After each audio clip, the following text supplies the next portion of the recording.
Praise the Lord and happy Lord's Day to everyone. At this point, mga kapatid, before we begin, we will just do a certain recap sa past lesson that we had concerning logic, God and logic. So we met certain terms last time. Na-met natin yung term na conclusion, which is very obvious sa atin. No? It refers to what the person is trying to prove. Whereas yung premise, ito yung truth claims or evidence to support the conclusion. And inference refers to the process, no, by which the premises is being bridged to the conclusion. And then the argument is composed of premise and conclusion. Without a support of the conclusion, it cannot be considered as an argument. So argument is not a heated or a verbal brawling or mga yung magsigawan, but it is actually a reasoned statements with certain proofs and with certain evidence to prove the claim.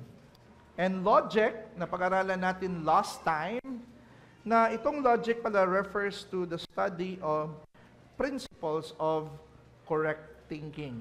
Because of logic, we can understand whether an argument is valid, sound, reasonable, and by logic as well, ma-distinguish natin, ma-discern natin yung mga maling reasoning na ibinibigay sa atin. Alright?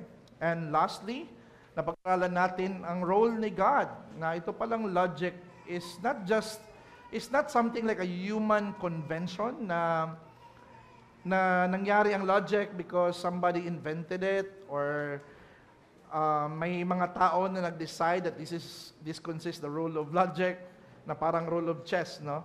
Instead, ang logic is a reflection, para siyang anino ng Diyos, no? It reflects how God thinks.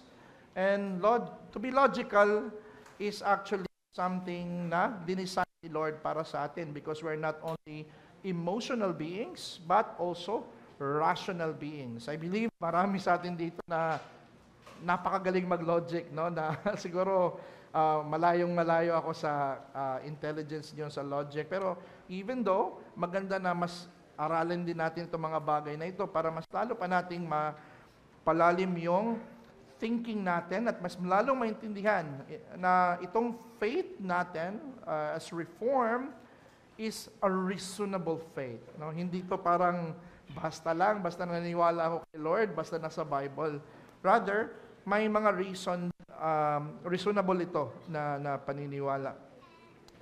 So, to start, mga kapatid, in the 18th century, sa country ng Ireland, before it was colonized by England. At ang nangyari doon, mga kapatid, the English landlords extracted wealth from the Irish farmers. Pinahirapan nila yung mga Irish farmers to the point na nagkaroon ng famine, nagkaroon ng deep poverty kasi napakataas ng rent na ini-exact nila sa mga farmers. And what happened in the land of Ireland is that dumami yung mga beggars dito sa lugar na ito, naglilimos, and then punong-puno na mga mahihirap na mga mamamayan, especially farmers during this time.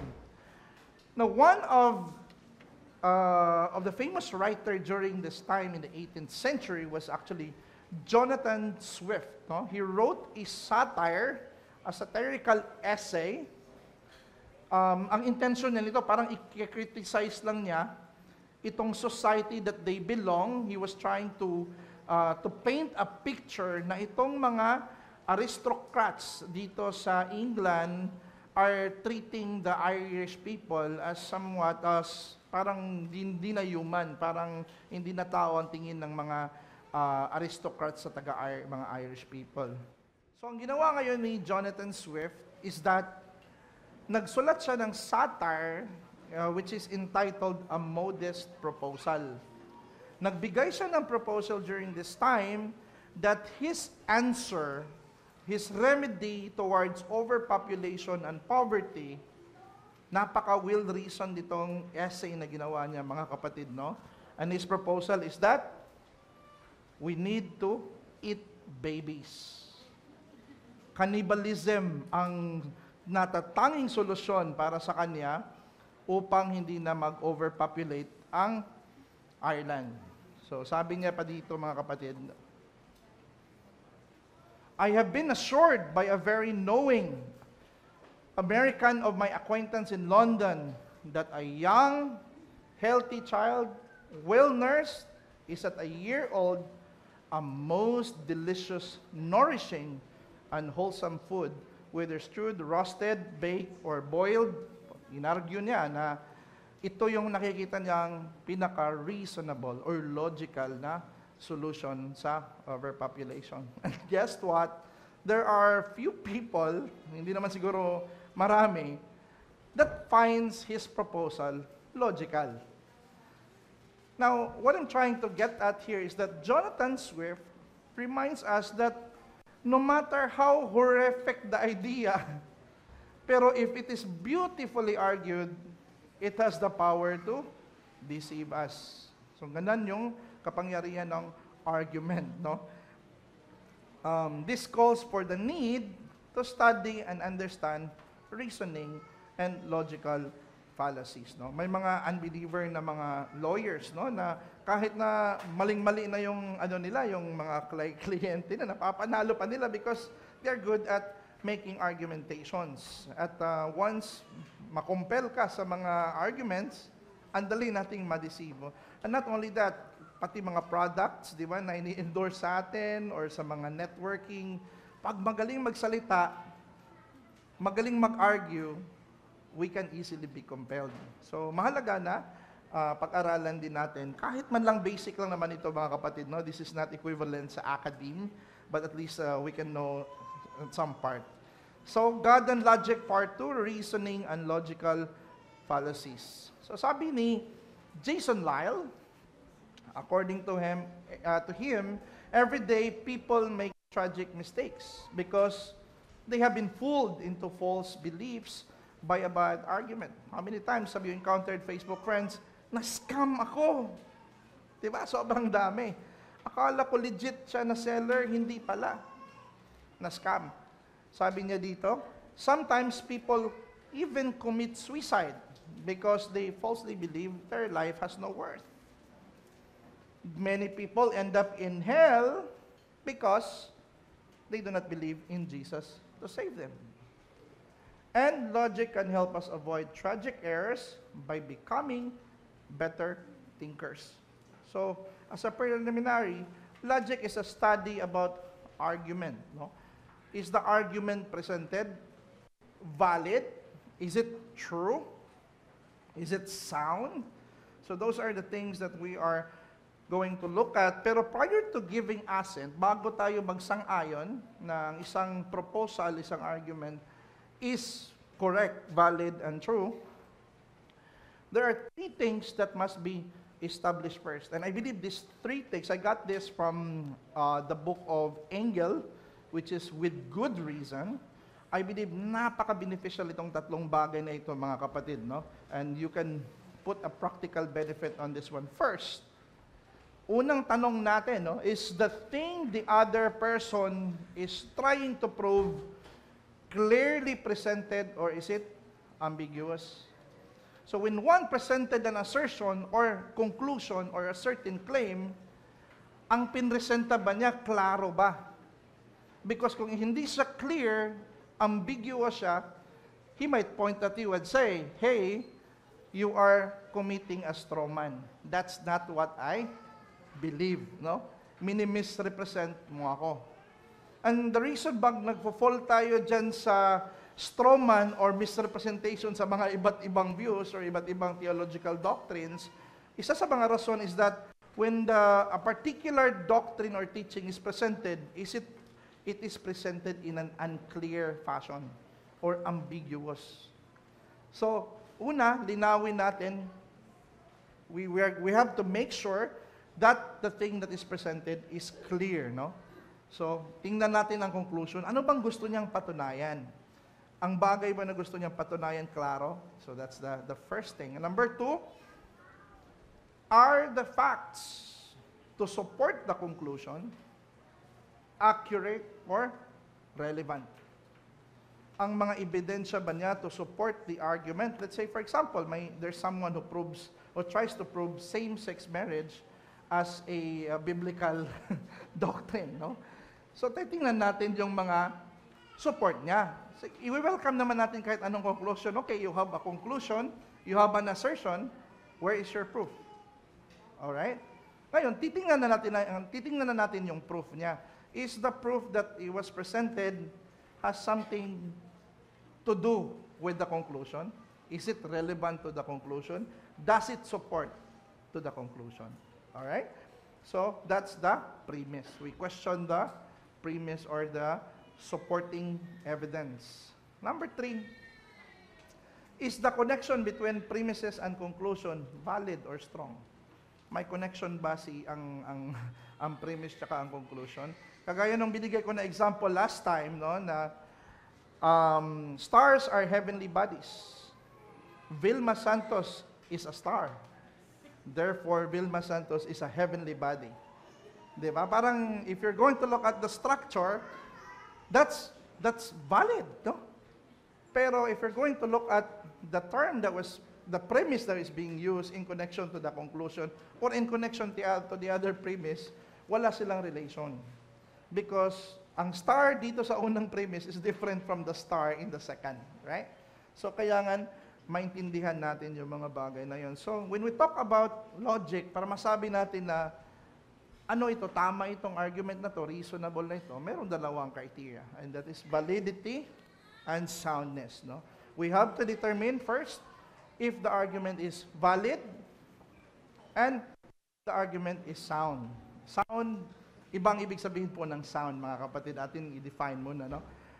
First, when we talk about validity, or masasabi natin the argument is valid, meaning to say, it is having to do whether the conclusion follows from the premises. Does the conclusion follows from the premises? Regardless if the premises are true or not. It focuses more on the form or structure. So more on sa structure to. Ang structure ba ng argument na pinresenta, tama ba? If tama, we can consider that the argument is valid. If not, hindi siya valid. Number 2, soundness. Hindi ito parang sound lang, mga kapatid, that there's a certain melody or what.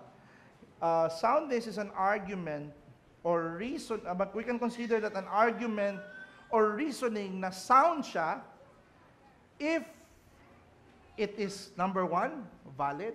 There is a proper structure na tama yung struktura ng premise at conclusion niya. Number 2, if its premises are all true. It does not only focus on the form, but also of the truth value. Medyo mahirap pa siya intindihin, pero palinawin natin sa ating example. Do you see that? Sinabi dito sa ating example, all kings are bald. Sa premise number 2, the Philippines has a king. Ang conclusion, therefore, the king in the Philippines is bald. The question is, as far as validity is concerned, can we consider that as valid? Anyone? Can we consider that as valid? Yes, it's valid. Because if you're going to look at the form and the structure, walang mali, right? If all kings are A, and the Philippines has an A, therefore, the king in the Philippines is bald, is A, right? So, as far as structure is concerned, this is valid. Okay? And this is valid, but the question, is it sound? No. Why? Because there is no king in the Philippines. Alright? Because the premise is not true in actuality. Because walang bald, walang king ang Pilipinas, right? They might be right as far as the structure and form, but as far as its truth value is concerned, it is not. So that's why that argument is not sound. It might be valid in form, but not in its content. All right? Next one, how about that argument? All men are mortal. Is it true? Is there something that can contest that reality that all men are mortal? No. This is true. This is a self-evident truth. So therefore, check ang premise. Number 2, Jose Rizal was a man. Is it true?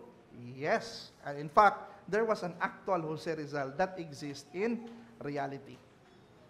Number 3, therefore, Jose Rizal was mortal.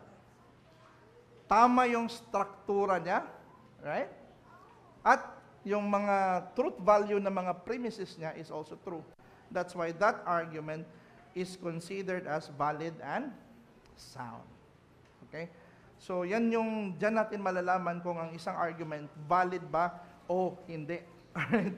So, there are 2 things here that we need to take into consideration when we talk about logic or we talk about argument. May dalawang klase, mga kapatid. No? This is deductive and inductive argument or reasoning.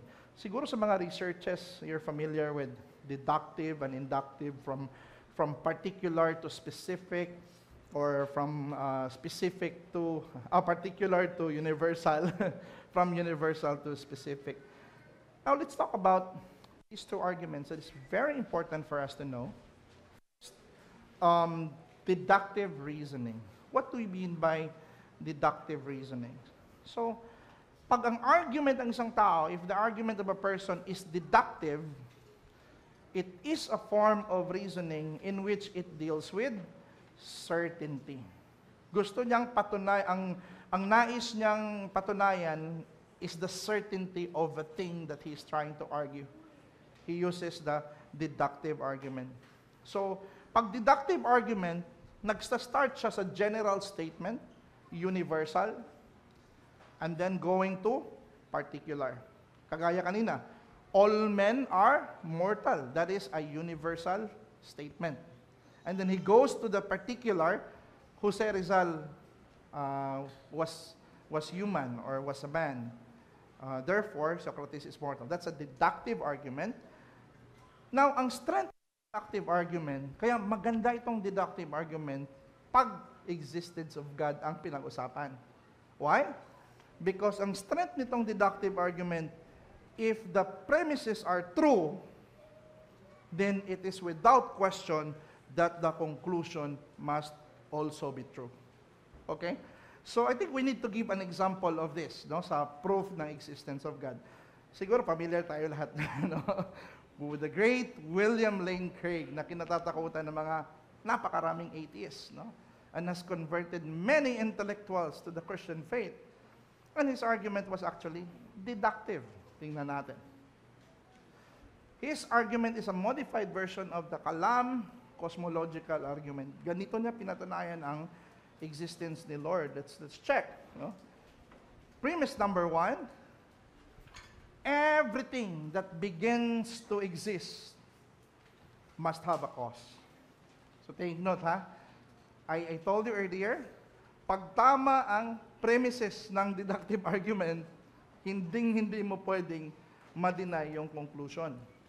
So an atheist needs to contest the premise. Dapat mapatunayan niya na hindi totoo yung unang premise or pangalawang premise, no?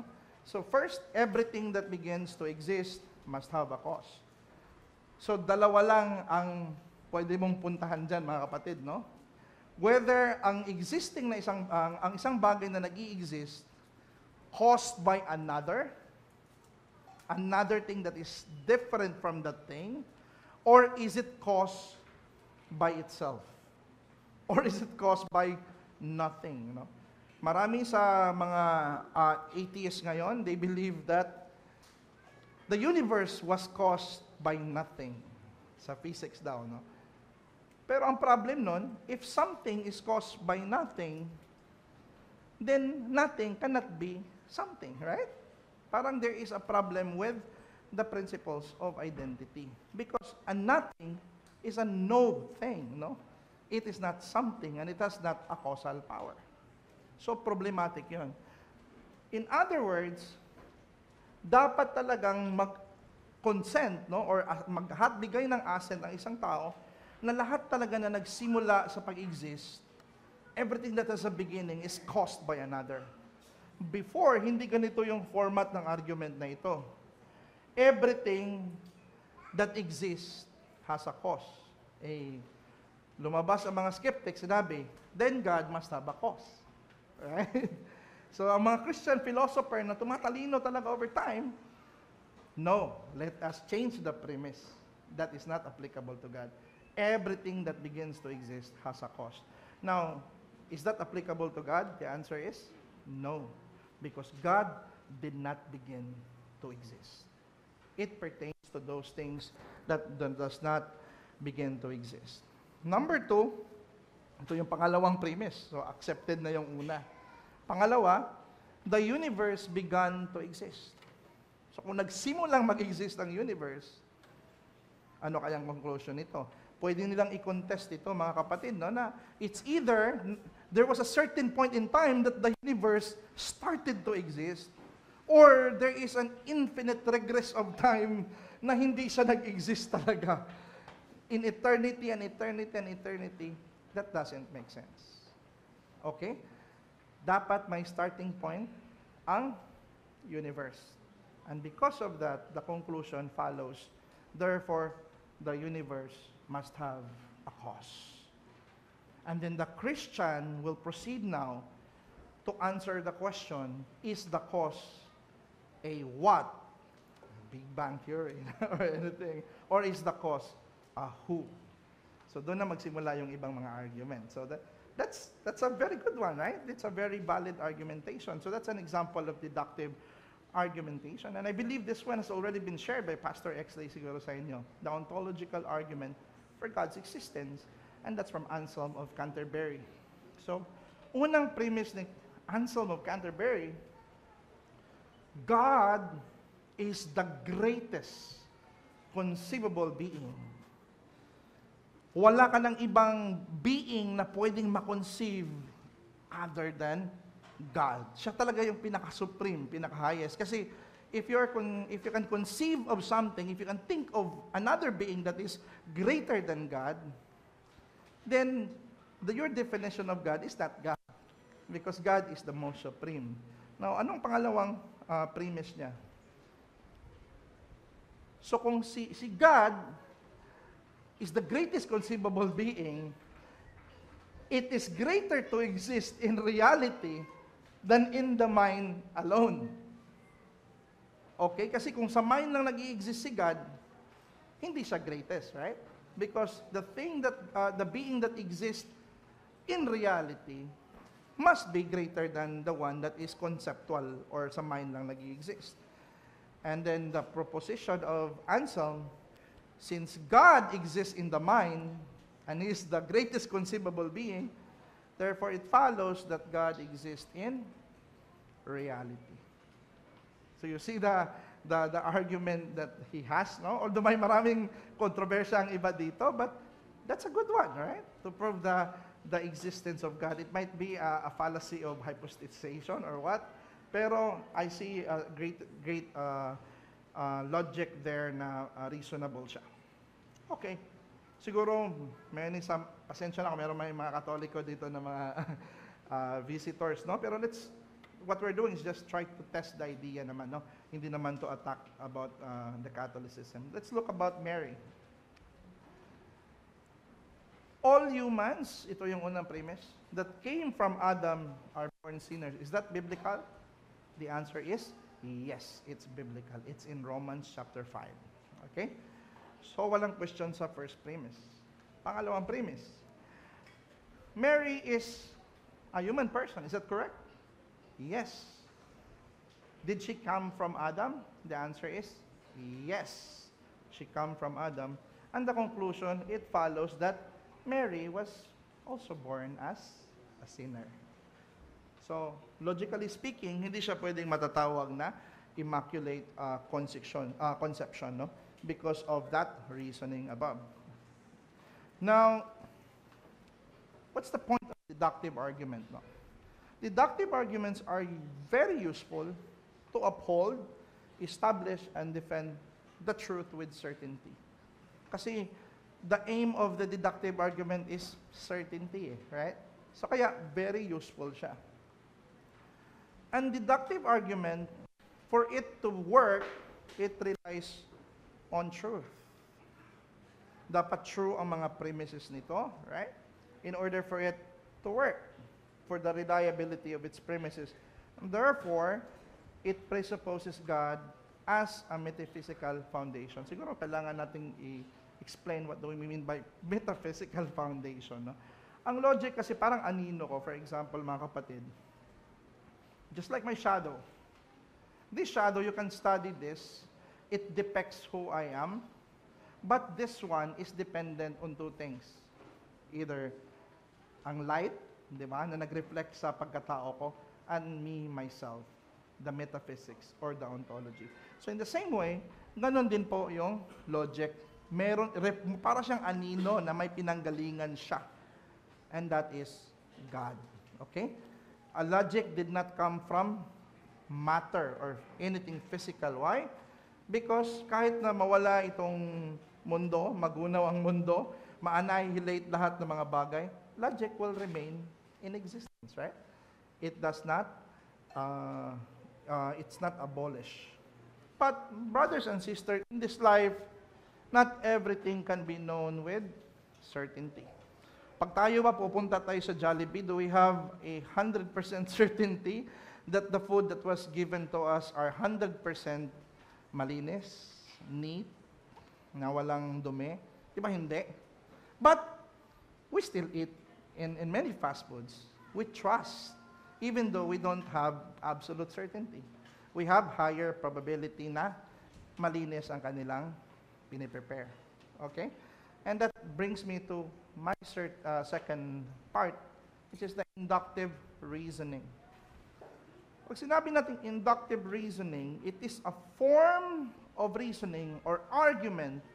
Ang focus naman itong inductive, unlike the deductive na certainty, this one is probability or likelihood. So, kung ito ang ginamit na argument, it tries to say that it is likely that this is the case. All right? Or it's probable that this is the case.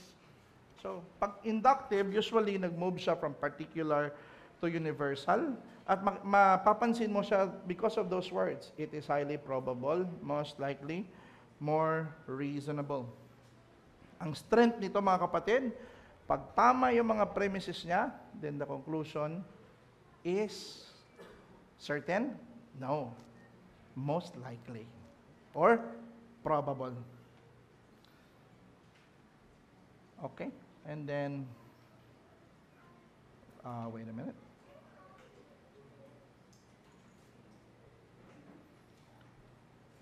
All right. Let's say, for example, the argument by design about God's existence. We always talk about the God's existence. Huh? So the Earth, among all other planets, is precisely fitting to allow for the existence of life. Parang everything that we have on Earth enables us to live and to exist. Yung distance ng Earth from the Sun is tamang-tama lang para mabuhay tayo. The presence of mga gases here enables man to live. The essentials of life are here in the Earth. Parang, sabi dito, yan yung premise, no? Parang lahat ng ito nakadesenyo para mabuhay ang tao. Number 2, the chances of this phenomenon to be random is very low, right? Ano ba to? Parang product lang ito sa chance. Pagdating natin dito sa mundo, may mga water, tama ang presence ng hydrogen or oxygen para mabuhay ang tao. And everything that we need are here. Ano ba to? Is this a product of random chance? By some sort of an explosion na nangyari? From a certain singularity to what we are now? Now, ang conclusion dito, therefore, it is more likely, it is more believable that this is not a coincidence, but an evidence that there is an intelligent designer who is responsible for this phenomenon. So yan yung tinatawag na the argument for intelligent design. Meron din si Tertullian, pero siguro next na lang natin to i-tackle, no? So, ganun din yung argument niya. A vast and well-ordered cosmos, the argument of Tertullian. So, ito. A great number of texts in the Bible support the concept of covenant of redemption. Pag covenant of redemption ba, tatanungin, nasa Bible ba yon? May mababasa ba na covenant of redemption? Sagot, walang word for word mababasa, no? Pero marami mga texts that speaks about the concept of the covenant of redemption. Now, premise number 2, God deals with humanity by way of a covenant. Therefore, it is most reasonable that there is a covenant between the Father and the Son. So itong mga doktrina na ito, mga kapatid, hindi ito masabi natin na kagaya ng ka-clear ng deity of Christ, right? But since nakikita natin siya by the data of the scriptures that it points to this, that's why we hold these doctrines. But hindi natin sinasabi na 100% certain tayo about this one. Because what we have are preponderance of data that speaks about the covenant of redemption. So, inductive argument, mga kapatid, reveals our finitude and limitation of knowledge. We don't have all the data, but we can reason from the available data that we have that are many, weighty, na probable nga ito ang case. And because of that, if our argument is only inductive or something that rests on probability, dapat open-minded tayo, right? We should be more open-minded, be willing to listen to counter-arguments, and acknowledge our limitations. So, yan din yung pinapakita ng inductive argument. Now, we talk about good reasoning or valid and sound reasoning. But there is also what we call bad reasoning, no? Which we call the logical fallacies. Alright, so ano bang logical fallacies? It's a common error in reasoning when a person draws a conclusion or inference that is not rational. Kita niyo yung example? Sabi ng isa, people died of cancer before cigarettes were invented. May namatay na ng cancer before pa na-invent ang cigarettes. Ang conclusion niya, so smoking doesn't cause cancer. Is that valid? The answer is no. While it is true na may namatay before, no, before the invention of cigarette with cancer, pero hindi lang naman ang sigarilyo ang causes ng cancer, no? Kaya yun ang nangyari. So this is a invalid argumentation. Now, we'll talk more about that. So, even dito sa mundo na ginagalawan natin, in this world where we live, even if the God of truth sovereignly rules the world, but we notice that bad reasoning still exists, which are also called as fallacies. Fallacies are counterfeits. Deception siya. Meaning to say, peke siya. But in order for us to say that counterfeit ito or peke itong isang bagay, it must have an element of truth para matatawag siya na deception or counterfeit. So in some way, fallacies reveal God. Because you cannot say that a thing is a bad reasoning without a standard of truth. Correct? So in some way, nagre-reveal pa din pala ito sa existence ni Lord. And that's how amazing God is. No? Even ang mga logical fallacies still points to Him despite of them being illogical. Sabi ni Jason Lyle, a logical fallacy is a common mistake in reasoning. A fallacy does not mean that the accepted facts are necessarily wrong. Possible na tama yung premises niya, pero mali yung kanyang conclusions.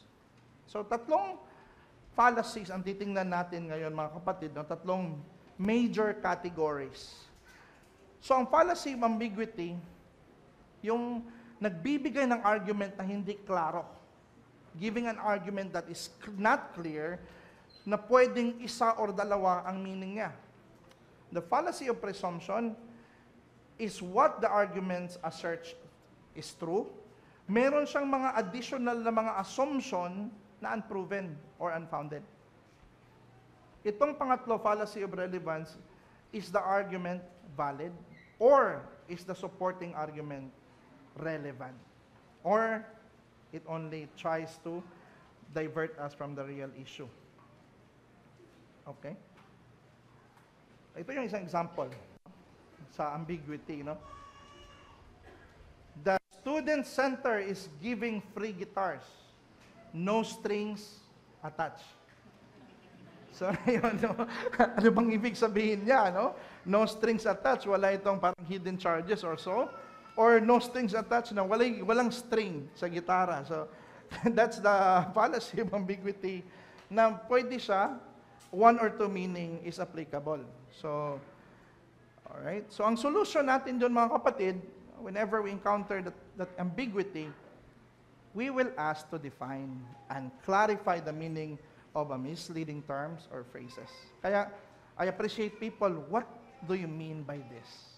So when that person is trying to do that, no, he's trying to dispel some ambiguities around the argument that is being presented.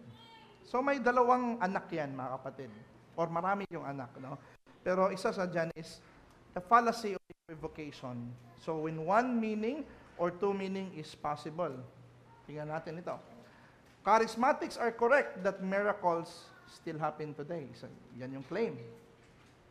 The salvation of sinners can happen apart from miracles. At first glance, oo nga, no? Kung walang miracles, paano naligtas itong mga unbeliever? It's a miraculous work of God to eh. But if you're going to examine closely, the term miracles that is being used in the first line and the miracles that is being used in the second line, are they the same in meaning?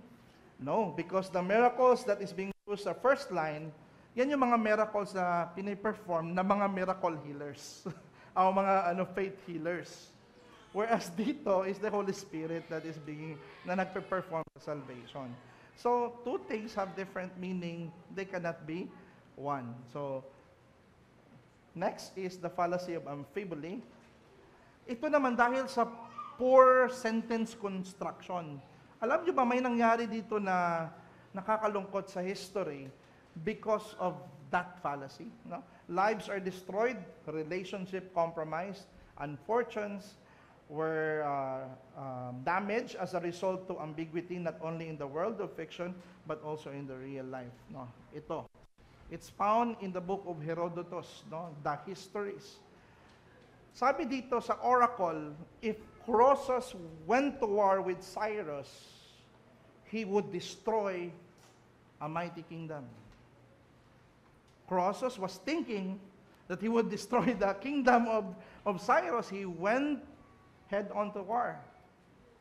But little did he know that the kingdom that was being referred to here is it's not Cyrus' kingdom, but his very own kingdom that was a mighty kingdom. So as a result, he got defeated in history because of the ambiguity that we see, because of poor sentence construction. So nangyari po ito, legit sa history. Okay? So next is the fallacies of relevance. We're almost done. Do we still have time? All right. Okay. I'll just make it quick.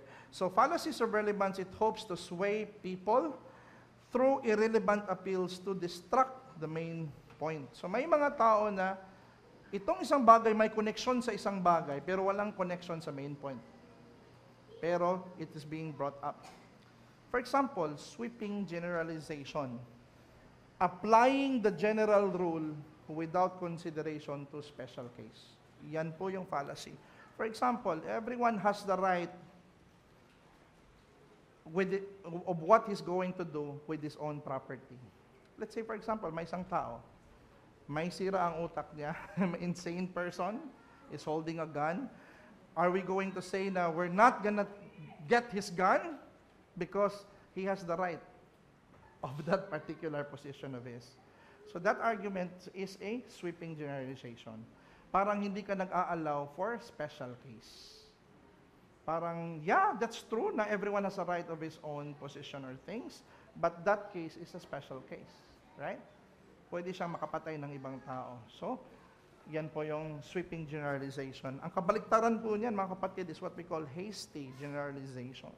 Hasty, it tends to highlight a special case and makes a general application of it. Let's say, since yung thief on the cross died without becoming a member of the church, ang conclusion, ano? Therefore, hindi natin kailangan magpa-member ng isang church. Do you see that? That was a special case, pero ginawang normative yung special case. Brothers and sisters, that is what we call a fallacy, no? A fallacy of hasty generalization. Yung straw man naman, yun yung argument ng kalaban mo na hindi mo siya kayang talunin, gumawa ka ng ibang posisyon niya, ni-reinvent mo yung posisyon niya, parang gumawa ka ng straw, and then doon binoxing mo yung argument na inimbento mo, pero hindi argument ng kausap mo. That is what we call the straw man fallacy. And let's make it fast, okay? Ito. Fallacies of presumption, ito, example natin, no? Ad baculum.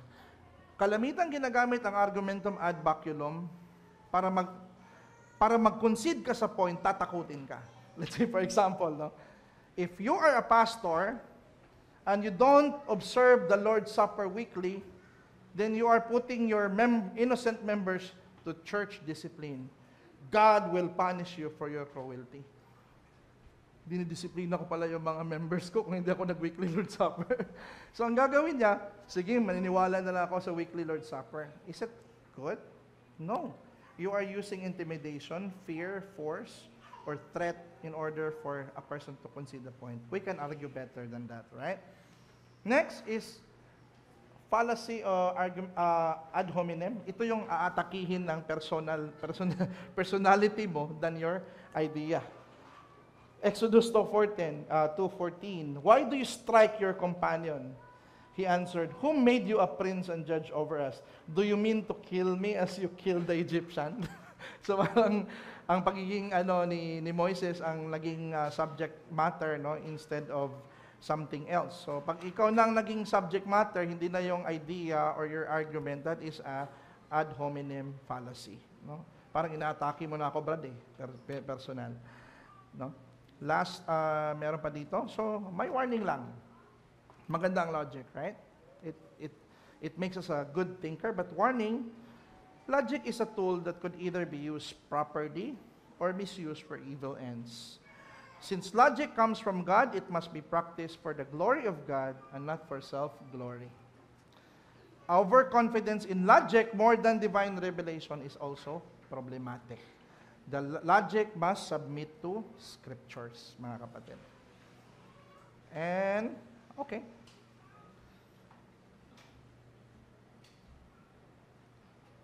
Dito tayo sa application, and then I will let you ask questions. Logic is helpful in our Bible reading so that we may avoid making dangerous interpretations. Kaya minsan, nagkakamali sa mga interpretation kasi hindi pa nabasa yung buong context ng Bible, hindi alam yung background, no? And then you're generating a certain interpretation na hindi angkla sa konteksto. Pwede ka magkamali sa yung interpretation, no? So it's good to be logical. Logic is helpful in apologetics. Pag-defend ng faith, pag-convince ng mga skeptics, you can use logic. And number 3, logic helps us in decision making. Kung darating sa panahon na ang ating argument in our head is inductive, we can ask help from other people. What do you think? What do you think about my position? Is it right or no? And logic makes us more human because the more we are critical, the more we are logical, the more we are expressing our true humanity. Ladies and gentlemen, that ends my presentation on logic, no? So, sa mga nandito ngayon na hindi pa nakilala sa Panginoon, ito lang po ang panawagan. Ito yung logical na panawagan ni Lord, no? For God so loved the world, He gave His only begotten Son, that whosoever believes in Him should not perish, but have everlasting life. Jesus came to us to die for our sins in order for you to be saved. And that is the most logical truth that anyone can hear. So come now, and let us reason together, says the Lord, Though your sins are like scarlet, they shall be as white as snow. Though they are red like crimson, they shall become like wool. So come to Christ. And that is the most logical step that you're going to do. Brothers and sisters, ito po yung ating reference, and that's all. And then we're going to open now for a question and answer. Maybe how many questions, Pas X, maybe?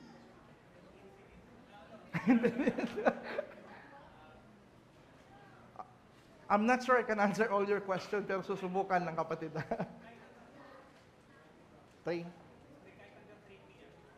Okay. Alright, so yeah, you can ask questions mga kapatid regarding sa presentation. Or baka meron kayong maidagdag.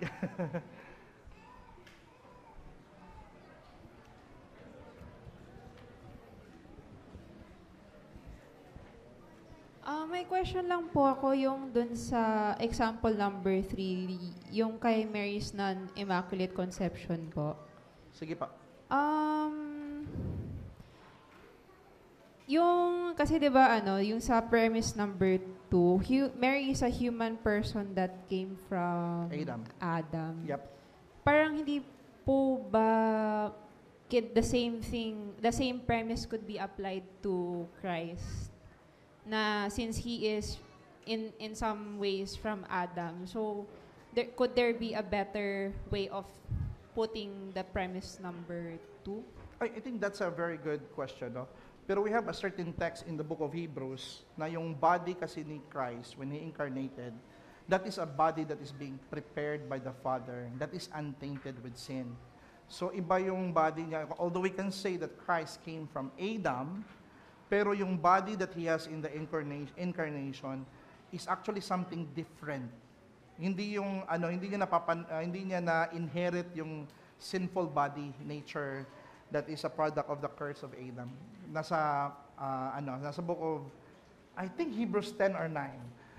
A body thou hast prepared for me.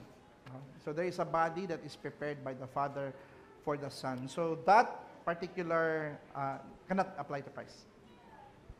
So yung, kumbaga yung virgin birth, yung nagde-differentiate kay Christ, na kaya hindi siya yung naka-inherit ng original sin? I would say so, because of also the Holy Spirit who was there overshadowing the virgin during sa conception kay Christ.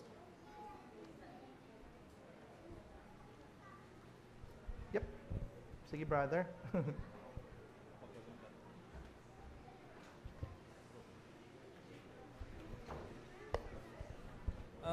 Doon po sa ontological argument ba yan?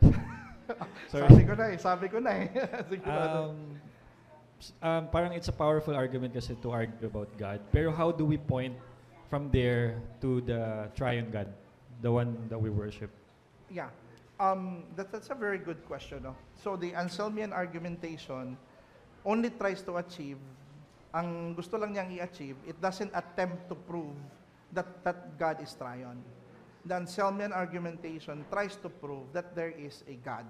Parang hanggang doon lang yung argumentation niya. So after we're done, for example tayo, gumagamit tayo ng Anselmian argumentation of God's existence, from there, we're going to move to another argument that proves that God is triune. You can actually use the universe, the unity in diversity na in anything that you see around you, there's always one and many. Pwedeng gagamit ka ng argument na yon or directly sa scripture. No? Okay. I-prove mo yung authority ng scripture na infallible, walang mistakes, inerrant, and then once it's settled that the scripture is inerrant and infallible, using that as a proof about God is the best thing to do. Thank you po. Did I answer your question, brother? Yeah, marami pang aralin.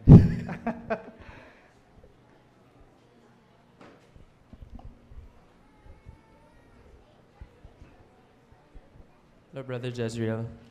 It's John. May I just ask, with regards to apologetics, is the deductive reasoning or argument style more presuppositional? And then I'm just inferring this, Yeah. And then inductive reasoning is more siguro classical in terms of its approach. Can I pass on that? Joke lang, brother. Sure. Sige, pero, okay. Although, hindi ko naman sinasabi no, na classical is always inductive. Meron naman silang mga deductive argumentations na ginagamit. So, it's actually a mixture of, ang ginagamit nila, mixture of deductive and inductive. So, ganun yung gamit ng mga classical argumentation. Sa precept naman, since natanong mo, kapatid, parang deductive siya. It starts God as the starting point of the premise. Ganun sa precept. Parang the precept doesn't make God the conclusion of the argument. It makes God as the starting point of the argument. So, ganun yung kaibahan nila. Pero deductive pa din yung flow na ginagamit. Kasi for precept, God is not a matter of probability and can never be a matter of probability. Parang ganun. But there's still some things with regards to our faith that we can argue on based on probabilities. Yeah. Still. As you showed earlier. Yes. I would say so naman. Pwede naman siguro magamit yung mga probabilistic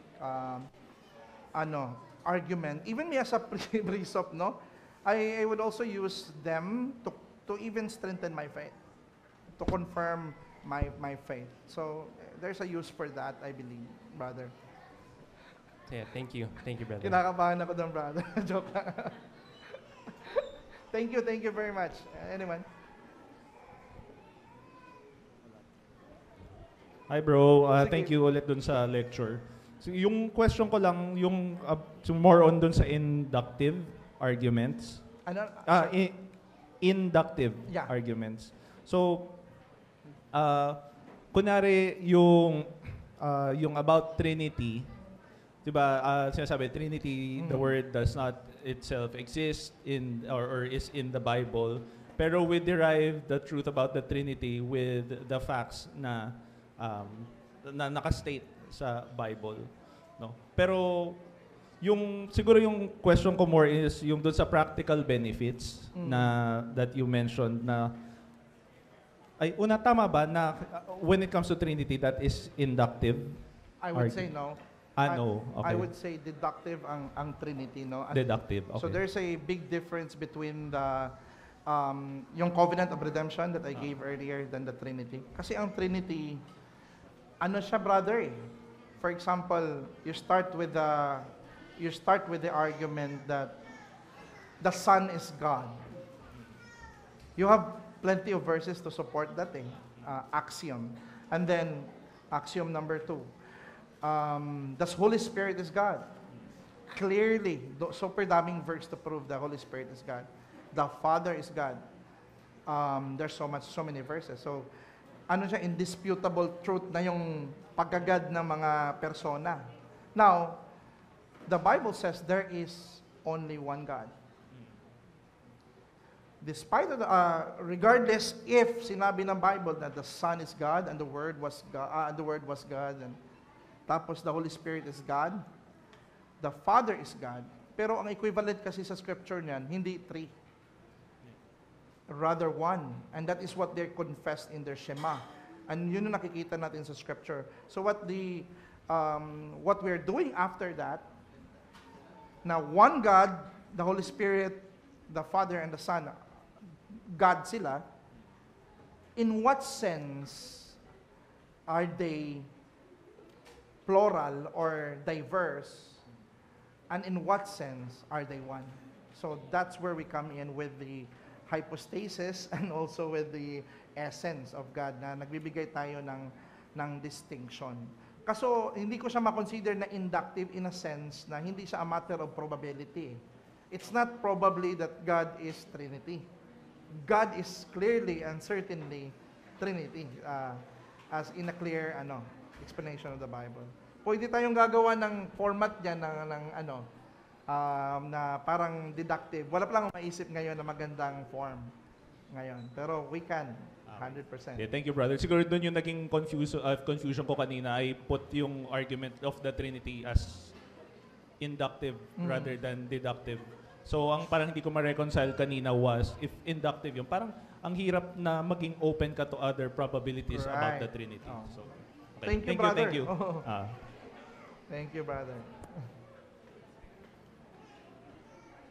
Wala lang akong logical form pa ngayon to make that. Pero I believe I can make a logical form for that, na deductive in form. I think that should do it. Anyone else? Question? Okay, so I think that should do it. Let's go to the Lord and pray. Salamat tayo sa Panginoon. Our dear Lord and God, salamat Panginoon na sa lecture na ito, nakikita namin Panginoon na even logic is emanating from you. It is a reflection of how you think. And thank you for this reality na itinuro mo sa amin, na magamit namin ito since in this world, Satan is deceiving and is a master of deception. Marami mga deception nangyayari dito sa mundo, Panginoon, but we have a guide or a tool that we can use to discern what is true and what is not, what is valid and what is invalid. These all come from you, Panginoon, and you have gifted it to us. Nawa, Lord, ma-appreciate namin ito at magamit din namin ito as a Christian thinker upang marami pang mga tao na mas ma-appreciate kung gaano ka-reasonable ang gospel at marami pang mga skeptics na madala sa iyong paanan. At ikaw nawa ang papurihan sa aming pag-aaral na ito. Hindi nawa ito mag-lead sa amin na maging mayabang or